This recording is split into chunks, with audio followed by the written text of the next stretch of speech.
തൃശൂരിൽ നവജാത ശിശുക്കളെ കൊലപ്പെടുത്തിയ കേസിൽ മാതാപിതാക്കളായ അനീഷയെയും ഭവിനെയും ഇന്ന് കോടതിയിൽ ഹാജരാക്കും.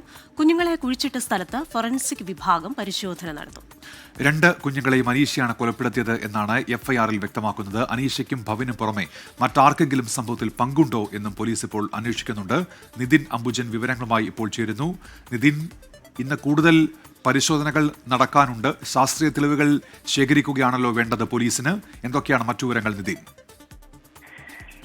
ഉന്മേഷ്, വിശദമായ ഒരു അന്വേഷണത്തിൽ പോലീസ് ഇപ്പോൾ കടന്നിട്ടുണ്ട്. നിലവിൽ ഇപ്പോൾ പോലീസിന്റെ പക്കലുള്ളത് ഭവിൻ കൈമാറിയ അസ്ഥികളും അതോടൊപ്പം തന്നെ ചില മൊഴികളുമാണ്. ഇതിനപ്പുറം പോലീസ് ചില ശാസ്ത്രീയ തെളിവുകൾ ശേഖരിക്കേണ്ടതുണ്ട്.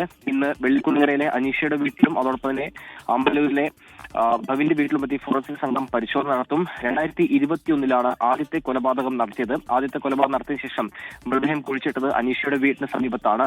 വീടിനോട് ചേർന്നുള്ള ഒരു മാവിൻ ചുവട്ടിലാണ്. രണ്ടാമത്തെ കൊലപാതകം നടക്കുന്നത് 2024 അതിനുശേഷം ഈ പ്രസവത്തിന് ശേഷം കുഞ്ഞിനെ ഒരു കവറിലാക്കി പിന്നീട് ഭവിന് കൈമാറുകയായിരുന്നു. ഭവിനാണ് വീടിന് സമീപത്തെ ഒരു തോടിനോട് ചേർന്ന് കുഴിച്ചിട്ടത്.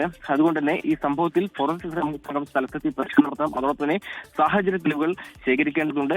കൂടാതെ നേരത്തെ തന്നെ അനീഷയ്ക്കെതിരെ നാട്ടുകാരിയായ അയൽവാസിയായ ഒരു സ്ത്രീ ഒരു സംശയം ഉന്നയിച്ചിരുന്നു. ഈ സംശയത്തിനടുത്തുള്ള ചില മൊഴികളെല്ലാം തന്നെ ശേഖരിക്കണം.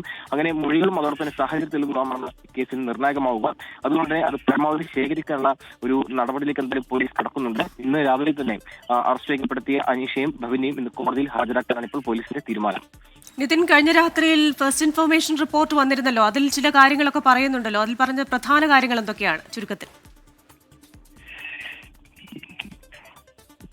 ക്രിസ്റ്റീന, സിനിമാ സ്റ്റൈലിനെ വില്ലൻ തരത്തിലായിരുന്നു കഴിഞ്ഞ ദിവസം പുതുക്കാട് സ്റ്റേഷനിൽ ഈ യുവാവ് എത്തുകയും അതിനുശേഷം തന്റെ പക്കൽ 2 കുഞ്ഞുങ്ങളെയും അസ്ഥികളുണ്ടെന്ന് വ്യക്തമാക്കിയത്. പിന്നീട് പോലീസ് ഇതുമായി ബന്ധപ്പെട്ട ആദ്യഘട്ടത്തിൽ ഒരു പ്രാഥമിക അന്വേഷണം നടത്തിയപ്പോൾ കുട്ടികളുടെ അസ്ഥികൾ തന്നെയാണെന്ന് മനസ്സിലായി.